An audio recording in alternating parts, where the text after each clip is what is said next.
Militer Israel merilis video serangan ke markas besar Iran di Teheran pada Minggu waktu setempat. Rekaman memperlihatkan asap pekat membumbung usai ledakan di pusat kota Teheran. Dalam serangan itu, Amerika Serikat dan Israel mengklaim pemimpin tertinggi Iran, Ayatollah Ali Khamenei, tewas akibat serangan yang dilancarkan pada Sabtu pagi 28 Februari. Pada hari yang sama, Iran menembakkan rudal ke sejumlah wilayah di Israel dan negara-negara Arab Teluk sebagai serangan balasan atas pembunuhan pemimpin tertinggi Iran. Korps Garda Revolusi Iran mengatakan mereka melakukan serangan rudal dan drone yang meluas terhadap Israel sebagai respons serangan sebelumnya. Presiden Iran Masoud Pezeshkian mengumumkan Dewan Kepemimpinan Sementara resmi mulai bekerja pasca wafatnya pemimpin tertinggi Ayatollah Ali Khamenei. Pengumuman disampaikan melalui televisi pemerintah di tengah memanasnya konflik Iran dengan Israel dan serangan gabungan AS Israel ke Teheran. و آمریکا و اسرائیل باید بدانند که جز سرافکندگی برای اینها هیچ ارمغانی نخواهد داشت و ملت عزیز ما که امروز سوگوار درگذشت این شهید بزرگوار هستند با حضورشون و با در میدان بودنشون در مساجد و در خیابانها نقشه های شوم دشمنان رو باید دست به دست هم بدیم و نقشه برآب بکنیم. بر اساس اصل 111 قانون اساسی امروز شورای موقت رهبری کار خودش رو شروع کرده و به حول قوه خدا با قدرت مسیر امام رو و مسیر رهبر عزیز رو و مسیر تمام حق طلبان دنیا رو با قدرت ادامه خواهیم داد و نیروهای مسلح جمهوری اسلامی ایران با قدرت در برهم کوبیدن پایگاه‌های دشمنان در اقدامند و اقدام خواهند کرد و دشمنان رو مثل همیشه ناامید خواهند نمود. Hingga Minggu waktu Iran, Israel dan Amerika Serikat masih menggempur Iran. Perdana Menteri Israel Benjamin Netanyahu bilang serangan terhadap ibu kota Iran akan semakin meningkat dalam beberapa hari mendatang. Berbicara dari atap markas militer di Kiryat, Tel Aviv, Netanyahu bilang Israel melibatkan bantuan Amerika Serikat dalam kampanye militer terhadap Iran dan mengaku sudah 40 tahun mengharapkan serangan mematikan terhadap Iran. כוחותינו הולמים עכשיו בלב טהרן בעוצמות הולכות וגוברות, וזה רק ילך ויתגבר עוד יותר במהלך הימים הקרובים. מביאים למערכה הזאת גם את סיועה של ארצות הברית, את ידידי נשיא ארצות הברית דונלד טראמפ, את צבא ארצות הברית, ושילוב הכוחות הזה מאפשר לנו לעשות את מה שאני מייחל לעשות כבר 40 שנה. להכות את משטר הטרור שוק על ירך. Sementara kata pakar hukum internasional Universitas Pajajaran, Teguh Reza Shah, serangan balik yang dilakukan Iran terhadap Israel adalah sah di mata hukum internasional dan sesuai piagam PBB. Teguh Reza Shah bilang Iran mempertahankan kedaulatannya dan mayoritas warga Iran masih mempercayai pemimpinnya. Nasional. Dan untuk dalam kondisi saat ini, untung Iran adalah negara demokrasi yang sudah memiliki tradisi yang kuat dan sudah terbiasa menghadapi anasir-anasir yang mencoba merusak negara mereka. Kita berhadapan dengan Iran, negara yang mempertahankan diri karena mereka sudah diserang tanggal 28 lalu oleh Amerika Serikat dan Israel. Dan yang sedang mereka lakukan sekarang adalah menjawab ancaman tersebut sesuai dengan pasal 51 dari piagam PBB, di mana mereka berhak menggunakan cara-cara untuk mempertahankan kedaulatan. Pasca tewasnya Khamenei akibat serangan AS Israel, warga Iran berkumpul di lapangan Ein Halab, Teheran sebagai bentuk duka cita. Warga berduka atas kematian pemimpin tertinggi mereka sekaligus mengutuk serangan AS Israel. Televisi pemerintah Iran mengumumkan masa berkabung nasional selama 40 hari dan 7 hari sebagai libur nasional.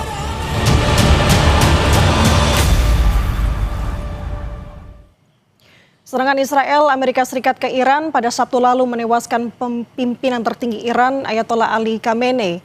Lantas seperti apa situasi di kawasan Timur Tengah pasca kematian Khamenei? Apakah perang akan segera berakhir atau justru Iran akan semakin melawan? Apa dampaknya untuk situasi wilayah Arab Teluk dan juga Indonesia? Pagi ini saudara sudah terhubung melalui sambungan daring. Kita akan bahas bersama dengan sejumlah narasumber. Ada pengamat senior Timur Tengah Mustafa Abdul Rahman dan juga ada guru besar bidang hubungan internasional Saint Petersburg State University Rusia, Koni Rahakundini. Selamat pagi Pak Mustafa, Bu Koni, apa kabar? Selamat pagi, kabar baik, terima kasih. Selamat pagi, kabar baik. Oke, alhamdulillah. Saya mau ke Pak Mustafa lebih dulu. Pak Mustafa, kemarin kan kita dihadapkan dengan pemberitaan bahwa tewasnya pimpinan tertinggi Iran ini masih simpang siur. Tapi sekarang otoritas tempat sudah menegaskan bahwa memang Ali Khamenei sudah tewas dalam serangan Amerika Serikat dan Israel ini. Nah, kalau dari sudut pandang Anda, Pak Mustafa, akan seperti apa eskalasi konflik Iran-Israel terkait dengan kondisi tewasnya Ali Khamenei?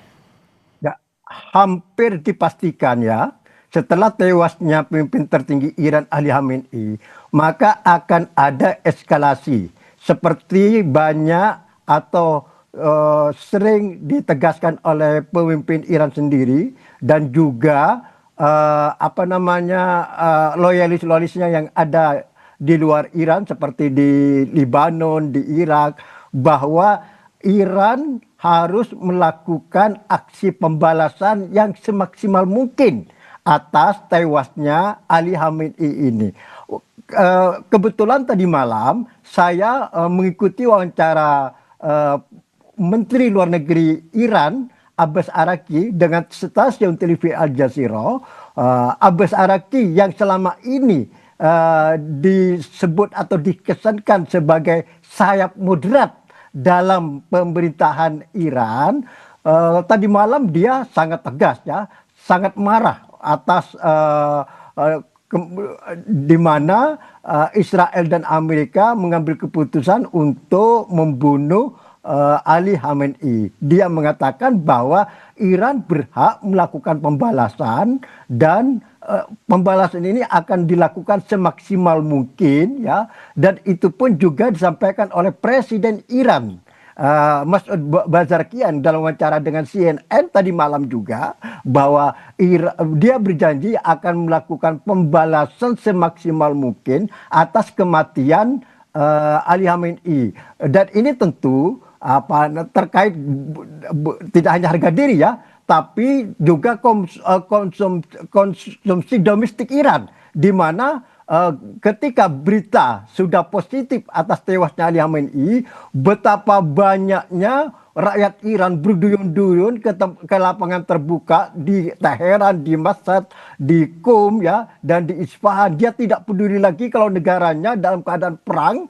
dengan Amerika dan Israel. Dia sudah tidak mempedulikan bahwa dia mungkin setiap saat kena serangan pesawat tempur dari Amerika, tapi mereka berduyun-duyun keluar ke tempat-tempat terbuka, menangisi dan meratapi atas kematian Ali Khamenei dan meneriakkan YIL ini harus balas dendam ini mungkin tradisi Syiah ya.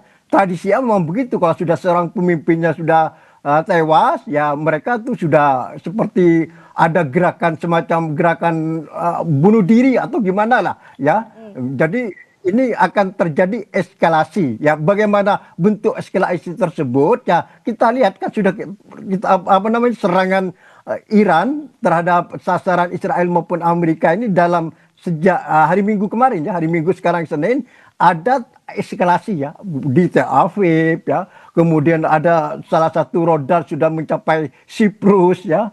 Kemudian milisi-milisi Irak yang pro Iran sudah melakukan serangan terhadap pangkalan-pangkalan militer yang ada di Irak, seperti yang ada di Erbil maupun yang ada di Kuwait Baghdad. Jadi akan terjadi eskalasi atas merupakan yang bisa dianggap merupakan dampak dari atas kematiannya Ali Khamenei ini. Eskalasi seperti apa, Pak Mustafa? Mungkin apakah konflik ini akan semakin meluas di kawasan Timur Tengah, atau memang ada dari balasan yang dilakukan oleh Iran? Apakah ada pola khusus yang Bapak lihat? Ya, tentu ini kan sesuai perencanaan ya. Sesuai tokoh-tokoh politik Iran seperti Presiden Iran Masoud Pezeshkian maupun Menlu Abbas Araqchi yang kedua-duanya juga dikesankan sebagai tokoh moderat dalam pemerintahan. Tentu dia juga tidak lepas dari konsumsi domestik ya, dia harus melakukan pernyataan keras dan melakukan eskalasi juga, tapi sesuai dengan perencanaan yang sudah dipelajari secara seksama, karena tidak bisa sembarangan ya. Saya lihat walaupun sudah ada statement-statement keras dari tokoh-tokoh politik Iran, tapi tampaknya eskalasi yang dilakukan Iran dari dampak kebatinan alamin itu masih tampak terencana, terukur ya. Tapi juga sekaligus ya, Abbas Araqi, Menteri Luar Negeri itu Menlu Iran tersebut mengatakan bahwa kalau memang Amerika punya niat atau punya keinginan untuk mengakhiri perang dan dia mengakhiri terlebih dahulu, maka Iran adalah terbuka. Jadi pintu diplomasi ini masih terbuka bagi Iran ya. Asalkan Amerika yang melakukan dulu, karena Amerika kan dan Israel yang melakukan serangan dulu. Tentu mereka lah yang harus berinisiatif untuk melakukan atau menghentikan perang ini setiap saat. Itu dari sudut pandang Pak Mustafa, tapi kalau Bu Kony sendiri melihat eskalasi konflik Timur Tengah ini, pasca kematian Ali Khamenei, seperti apa Bu Kony? Eskalasinya ini akan ada beberapa aspek yang kita mesti ukur ya. Tapi saya sebelum ngomong tentang eskalasi, saya mau bilang dulu. Apa resiko terbesar Indonesia? Karena resiko kita itu adalah pada persepsi geopolitik, sehingga kita mesti hati-hati. Yang kedua adalah menurut saya ini langkah tepat atau exit door untuk mereposisi posisi kita di board of peace. Karena sekarang board of peace telah menjadi board of war instead of peace gitu kan. Nah tapi kalau saya ditanyakan misalnya skenario-nya satu apa? Skenario satu itu adalah bagaimana limited war berkepanjangan akan terjadi. Ini menurut saya sekitar 45-50% lah. Ya, serangan udara bolak-balik, perang proksi meningkat, tidak ada invasi besar. Tetapi ada juga regional escalation yang bisa tidak tertahankan. Kenapa? Kita mesti ingat. Tadi bisa disampaikan betul dari posisi Iran apa saja dan kenapa Iran sudah mau total war, kira-kira demikian ya. Tapi kita mesti ingat, besok itu Hari Raya Purim Israel. Hari Raya Purim Israel itu adalah hari raya peringatan pada di era Persia kuno ketika Israel mau dimusnahkan. Sehingga besok itu tanggal 3 Maret itu menurut saya adalah momentum kunci bahwa Israel juga akan lebih total daripada beberapa hari ini. Nah jadi dari sisi Iran kita sudah paham, dari sisi Iran dan blok Iran, tetapi dari sisi bloknya Israel dan mungkin Amerika Serikat di sana juga dan Inggris sudah masuk dan lain-lain, adalah besok itu adalah Hari Raya Purim dan itu nggak bisa dikesampingkan. Oke, kembali ke regional escalation. Menurut saya regional escalation itu akan 35% ketika misalnya Hizbullah buka front penuh, kemudian Amerika kirim angkatan daratnya besar-besaran gitu kan. Kemudian bagaimana Indonesia terus akan membabi buta menyerang apapun termasuk tempat-tempat di negara tetangga. Dan yang paling fatal ketika Hormuz ditutup atau tertutup. Hormuz itu bisa terjadi dua hal ya, apakah ditutup total oleh Iran, oleh kekuatan Iran, atau tertutup karena terjadi stagnation di sana. Semua kapal-kapal tanker tidak bergerak dan lain-lain. Apapun yang terjadi, apakah sengaja tidak disengaja, dampaknya Hormuz itu akan berakibat kepada seluruh dunia. Yang ketiga adalah bagaimana, tapi ini kemungkinannya sangat rendah ya, mungkin saja terjadi yang sampaikan tadi, deeskalasi. Ketika elit Iran memilih untuk konsolidasi internal. Tetapi ini saya ragu karena bendera merah sebagai simbol balas dendam Iran itu sudah dikibarkan gitu. Jadi ini yang kenapa menurut saya tadi saya buka dengan Indonesia itu harus hati-hati karena early warningnya dampak minyak pasti naik, kemudian volatilitas rupiah pasti tergoyang dan biaya logistik biaya logistik global akan berpengaruh pada kita. Dan yang paling parah tekanan domestik. Karena gini ya, soal Palestina itu sensitif di Indonesia, ya kan? Ada dilema juga posisi bebas aktif dan kita ada di board of peace atau board of war sekarang saya menyebutnya, dan bagaimana resiko partisipasi opini publik yang akan sangat masif. Itu kalau menurut saya. Oke, ada beberapa pertimbangan berarti tadi ya, selain dengan ekonomi juga tekanan domestik, ada juga mengenai persepsi geopolitik. Nah kalau tadi Bu Kony menyinggung soal BOP, jadi BOW, sekarang kalau menurut kata Bu Kony, berarti Indonesia seperti apa seharusnya untuk mempertimbangkan BOP untuk saat ini, Bu Kony? Gila ya, kita tuh mesti nggak boleh bergeser dari fondasi Indonesia yang dengan politik bebas aktif kita, itu udah kayak harga mati kita lah. Jadi jangan sampai posisi Indonesia itu bergeser. Ini karena ini menjadi anchor legitimasi kita sebagai bangsa berdaulat. Kemudian kita harus paham bahwa konteksnya sekarang tuh Indonesia jadi terbelah dan kita masuk ke BOP atau BOW ini. Pertama kita antara Barat, yaitu Amerika dan mitranya, kemudian Rusia dan BRICS, yaitu Rusia, Cina dan lain-lain. Lalu kita ini dengan ada di BOP sebenarnya dengan dunia Islam dan Global South itu ada posisi Indonesia yang agak jadi dipertanyakan gitu loh. Karena sekali lagi apapun pesannya BOP tentang kita tuh hanya ikut jalan kemanusiaan and so on and so forth, Gaza itu adalah medan operasi yang sangat volatil. Dari operasi keamanan, operasi kemanusiaan bergeser dalam hitungan sepersekian detik ke operasi keamanan itu dia sangat terjadi. Bayangkan aja Papua ya, seperti apa nih? Papua berbaurnya sipil militer atau dengan pergerakan. Nah, mungkin ini tuh 1000 kali Papua, sangat volatilnya itu. Bagaimana kita akan mengorbankan atau membawa tentara kita ke sana? Jadi sekali lagi kita mesti punya keyakinan kalau tetap ada di BOP, kita mesti ada di bawah prinsip multilateral, tidak terlibat operasi ofensif, tidak ada basing permanen, ya kan? Dan rules of engagement kita mesti jelas. Ketika rules of engagement kita nggak jelas, tentara kita pasti korban. Oke, itu dari Bu Kony. Saya mau ke Pak Mustafa lagi mengenai melihat kondisi terkait dengan pola penyerangan Iran ini terhadap penyerangan balas dendam begitu ya. Pak Mustafa, kemarin kan Oman sempat menjadi salah satu negara yang memang luput dari balasan Iran. Tapi sekarang Oman juga jadi sasaran juga. Nah, kalau melihat pola-pola seperti ini, Pak Mustafa, apakah bisa digambarkan atau diartikan sebenarnya Iran memang semarah itu dengan tadi Pak Mustafa singgung untuk melakukan balas dendam, apalagi setelah tewasnya Ali Khamenei?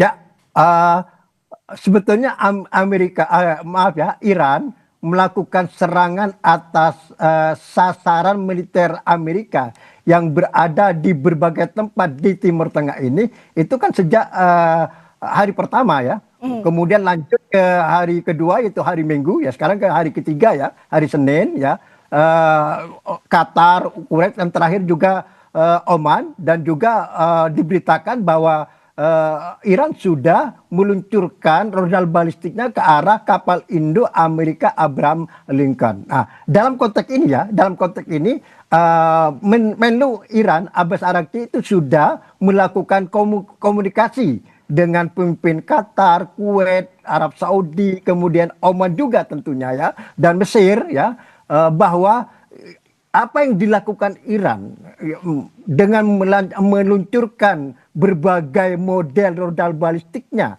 ke negara-negara tetangganya itu bukan ditujukan kepada negara yang bersangkutan, tapi adalah ditujukan kepada pangkalan-pangkalan militer Amerika yang ada di negara tersebut. Jadi Menlu Iran terus menegaskan kepada para pemimpin yang menjadi sasaran tembakan rudal balistik Iran itu bahwa harus dipisahkan antara kedaulatan negara tersebut dengan pangkalan militer Amerika yang berada di situ. Abbas Araghchi juga menegaskan bahwa Iran sangat menghormati kedaulatan semua negara yang menjadi sasaran tembak rudal balistik Iran dan sekaligus menjaga kesatuan dan persatuannya. Jadi ini pesan politiknya apa? Jangan khawatir. Jangan khawatir terhadap misalnya setiap saat ada serangan rudal balistik Iran terhadap negara tersebut. Dengan kata lain bahwa Menlu Iran tersebut mengatakan bahwa serangan Iran ke negara-negara tersebut itu adalah terukur ya, tidak serampangan misalnya. Adapun misalnya Oman ya dikenal selama ini sebagai mediator ya dalam perundingan nuklir antara Iran sama Amerika. Oman itu sangat berjasa, tapi umpama seandainya nanti Oman juga menjadi sasaran, itu dipastikan bahwa ada pangkalan militer di negara tersebut, dan jarak Oman sama Iran ini kan sangat dekat gitu kan. Jadi tidak perlu Iran bersusah payah memakai rudal balistik yang tercanggih, dengan hanya memakai rudal balistik yang berjarak 200-300 meter saja sudah sampai ke Oman itu. Jadi akan paling mudah menjadi sasaran Iran ya atas negara-negara yang bersangkutan itu seperti Oman, Qatar, Uni Emirat, Kuwait, Arab Saudi, Irak, itu sasaran yang paling mudah di mata Iran, dan sudah dilakukan hampir tiap hari mungkin ya. Salah satu negara tersebut ya akan menjadi sasaran Iran, terutama Irak ini. Irak ini menjadi wilayah yang paling mendidih kedua setelah Iran sendiri ya. Perkirakan Irak ini akan eskalasinya juga cukup maksimal nanti ini karena begitu banyaknya milisi-milisi Syiah pro Iran yang ada di Irak. Mereka mungkin tidak akan tinggal diam khususnya setelah kematian Ali Khamenei. Mereka kelihatan marah sekali. Ada gerakan di Irak itu setelah ada berita positif atas kematian Khamenei tersebut. Jadi Irak itu menjadi wilayah kedua yang akan paling tinggi eskalasinya, paling kuat eskalasinya pasca Iran sendiri. Oke, kita kerucutkan lagi Pak Mustafa, berarti dengan apa eskalasi yang saat ini tengah bergulir begitu ya antara Amerika Serikat, Israel dan juga Iran, apakah memang ini masih dilandasi dengan adanya alasan senjata nuklir? Apakah sudah bergeser? Mengingat sekarang sudah ada pemimpin tertinggi Iran sudah tewas dari serangan Amerika Serikat dan Israel ini. Perang sekarang ini ya, perang itu berbeda dengan perang tahun lalu yang 12 hari tersebut. Perang yang sekarang ini itu sudah lingkupnya atau konteksnya tidak terbatas pada nuklir, tapi sudah rudal balistik. Kemudian akibat dari Iran terus bersikukuh mendukung proksi-proksinya yang ada di berbagai negara di Timur Tengah ini. Jadi agenda perundingan saat ini itu sudah lebih meluas. Tidak hanya isu nuklir aja, tapi rudal balistik dan proksi-proksi. Ini yang membuat perundingan Amerika sama Iran ini terjadi deadlock, kebuntuan. Karena Amerika meminta suatu hal yang mustahil diterima oleh Iran. Misalnya Amerika nuntut pada Iran dalam perundingan tersebut, Iran hanya diizinkan menggunakan rudal balistik yang jangkauan tembaknya hanya sejauh 300 meter. Tidak mungkin lah.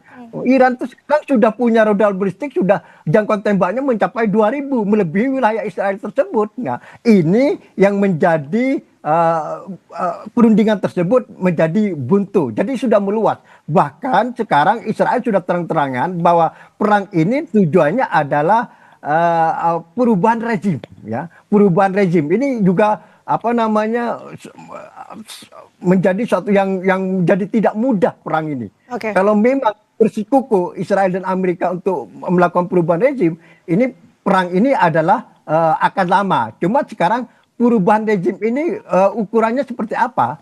Apakah hanya dengan tewasnya Ali Khamenei sudah selesai atau masih belum? Atau yang dimaksud perubahan rezim ini adalah perubahan rezim Iran secara keseluruhan yang dilahirkan dari revolusi tahun 1979.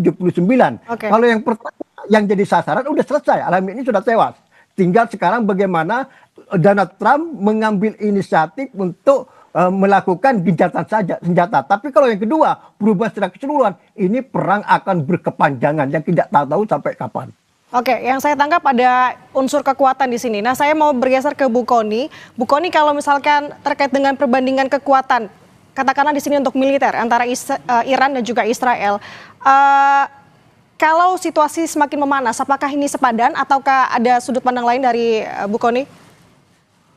Kalau melihat perang ini tuh jangan pernah melihat ya seolah-olah dua negara yang berperang, tetapi bagaimana aspek negara-negara koalisi atau negara aliansi atau negara pendukungnya.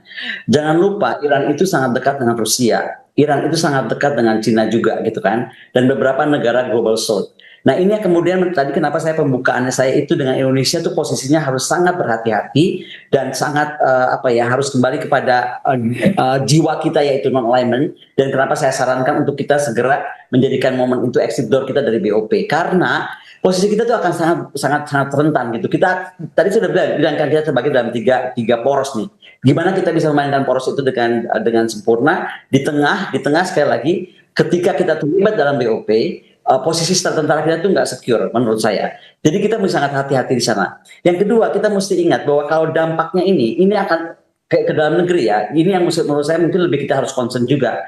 Inflasi ya kan bisa terjadi, kemudian terutama terjadi dari inflasi energi, kemudian bagaimana tekanan rupiah, neraca perdagangan. Nah, bagaimana kita risk off kenaikan kebutuhan antara demand devisa energi dan tekanannya kurvanya itu bisa kita bisa seimbangkan, karena ini menjadi PR lebih besar. Instead of misalnya presiden tiba-tiba ingin terbang kemanapun itu untuk menjadi penengah gitu. Menurut saya sebelum terbang kemanapun, posisi kita itu harus tetap terlibat secara guardrails yang wajib ya. Satu, mendorong payung PBB, ya kan. Jadi mungkin tidak mengedepankan tentang isu BOP lagi, tapi mendorong payung PBB, dan bagaimana force protection kita tuh harus berlapis untuk militer kita kalau tetap kita akan ikut terlibat. Bagaimanapun kita tuh harus punya komunikasi paralel yang sangat baik, karena kita gerakan non-blok itu nggak boleh hilang dari Indonesia sendiri. Kalau tidak, presiden akan pasti menemui masalah, karena kalau dipaksakan, yang saya khawatirkan adalah mission creep, yaitu misalnya dari tadi yang saya ceritakan, dari humanitarian troops menjadi security enforcement, karena kan daerah situ sangat tidak stabil. Kemudian eksposur pasukan meningkat dan resiko politik kita pasti melonjak. Karena apa? Saya mesti tekankan sekali lagi ya, kemanapun pasukan ke daerah sana, itu akan dilihat dengan sangat skeptis oleh masyarakat setempat. Jadi ada PR besar itu. Tapi yang paling menjadi sekarang legacy kita yang mesti kita pertahankan, bagaimana equidistant kita terhadap Washington, terhadap Teheran, terhadap Riyadh, terhadap Beijing, terhadap Moskow. Coba, dengan sebenarnya kita tadinya lebih sederhana PR-nya, tapi karena kita ada di BOP, Washington, Teheran, Riyadh, Beijing, Moskow itu menjadi suatu hal yang kita sangat harus pikirkan. Ini menjadi PR Kementerian Luar Negeri yang diplomat-diplomat ulung kita juga harus keluar untuk kemudian mendukung pandangan presiden. Tapi sekali lagi saya melihat dari kepentingan Indonesia ya. Sekali lagi saya mau ini bicara dari kepentingan Indonesia. Ini sebenarnya bisa menjadi exit door Indonesia keluar dulu dari BOP. Karena ketika Indonesia keluar dari BOP, posisinya lebih enak. Dia posisi tetap jati dirinya sebagai non-alignment countries. Oke. Tadi kan Bu Kony menyinggung soal Indonesia harus berhati-hati begitu ya. Kerap kali Ibu menggaungkan soal terkait dengan hal tersebut. Jadi kalau menurut idealnya untuk saat ini, apalagi Indonesia sepertinya sudah siap jika diperlukan sebagai mediator begitu Bu, untuk Iran dan juga Israel dan juga Amerika Serikat ini. Apakah ini menjadi langkah yang ideal untuk dilakukan atau seperti apa dari sudut kacamata Anda? Kalau dari kacamata saya betul, sebagai mediator itu memang tapi kembali menjadi mediator itu jembatan kita posisinya mesti jelas. Kita itu jembatan antara Barat dan Global South. Makanya kembali saya pertanyakan soal tadi di BOP itu menjadi exit door, momen Iran ini menjadi exit door dari BOP, supaya kita betul-betul bisa menjadi mediator yang tepat di antara dua kubu ini. Kedua, bagaimana kita menjadi mediator kredibel, itu menjadi sangat penting, ya kan? Ketiga, kita itu menjadi, kalau kita bisa lakukan ini betul, kita akan menjadi middle power yang naik kelas, karena kita telah menjadi pemain global yang beneran. Artinya, kembali, apapun diskusi kita ini harus merefer kepada BOP yang sebenarnya membuat posisi Indonesia itu akhirnya dilihat itu seolah-olah ada di blok aliansi Barat. Nah, sekali lagi, sebenarnya krisis ini untuk Indonesia kalau memang mau digunakan oleh Pak Prabowo, bisa betul melahirkan middle power breakout. Tetapi middle power breakout itu harus berbasiskan kemandirian kita, keberdaulatan kita dalam bersikap, yaitu dalam posisi non-alignment movement. Oke, kalau Pak Mustafa melihatnya seperti apa nih? Apa yang harus dilakukan Indonesia di tengah konflik Timur Tengah, apalagi di kondisi seperti saat ini?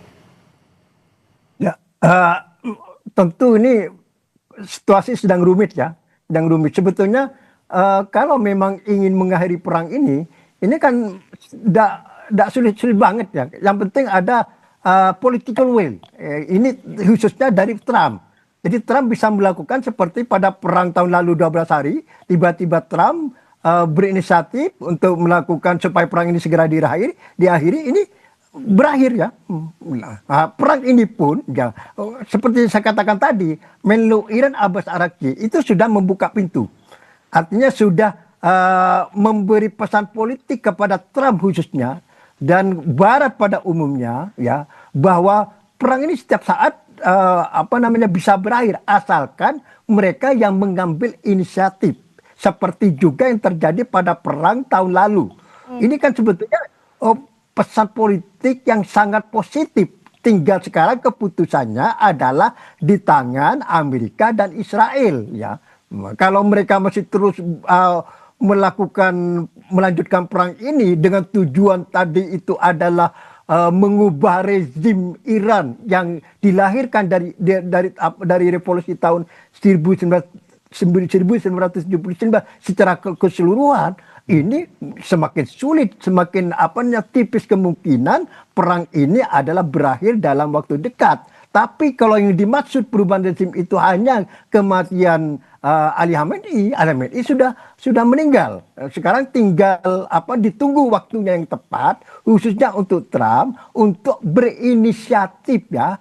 Mengakhiri perang ini dengan dalih misalnya Trump bisa membuat dalih kematian Khamenei itu ke rakyat Iran, ke masyarakat Barat, juga kepada Israel misalnya, supaya dia punya dalih yang kuat untuk mengakhiri perang ini.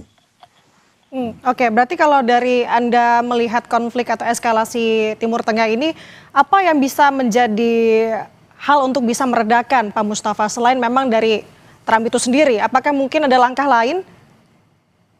Ya, saya pikir kartu ini ada di tangan Amerika, Donald Trump. Seperti juga perang tahun lalu. Hanya Trump yang bisa mengakhiri perang ini. Karena kalau Trump yang mengambil inisiatif, ya, Iran kan sudah membuka pintu melalui menlunya ya, dalam wawancara Al Jazeera tadi malam. Tapi juga bisa menundukkan Israel. Israel menerima. Israel ini juga paling susah nih. Dalam perang ini faktor Israel ini paling sulit. Ini juga yang menentukan lama dan atau panjangnya perang ini. Nah, kalau Trump mengambil keputusan berani dengan alasan sudah berhasil membunuh Ali Khamenei, diharapkan Trump itu bisa menundukkan dan dengan menekan Israel supaya menerima inisiatif mengakhiri perang ini. Oke, ini sebenarnya yang menjadi sorotan kita semua beberapa hari ini dan juga ke depan, tentunya bagaimana eskalasi konflik Timur Tengah ini, Amerika Serikat, Iran, dan juga Israel akan berakhir ataupun berujung. Tentu harapan kita semua bahwa memang konflik ini bisa mereda secepat mungkin, ada solusi dari kedua belah pihak terkait dengan kondisi ini, apalagi tadi yang disinggung oleh Bu Kony bahwa bisa mendapatkan dampak lebih besar lagi, dampak inflasi, krisis energi, dan juga ekonomi. Kita perhatikan bersama dan juga berharapan bersama. Saya mau tambahkan sedikit aja. Oke, boleh silakan. nggak saya tambahkan sedikit? Ini kuncinya nggak cuma di Trump, sama sekali bukan cuma di Trump. Karena tadi saya bilang besok itu hari Raya Purim dan Israel itu akan mati-matian. Dia itu kehormatan dia gitu loh. Karena itu adalah ada di kitab suci mereka, Perjanjian Lama. Yang saya mesti ingatkan, kita itu punya PBB dan sekarang Rusia dan Cina sedang mendorong agar segera PBB ini membahas ini dan bagaimana PBB dapat menyelesaikan masalah ini.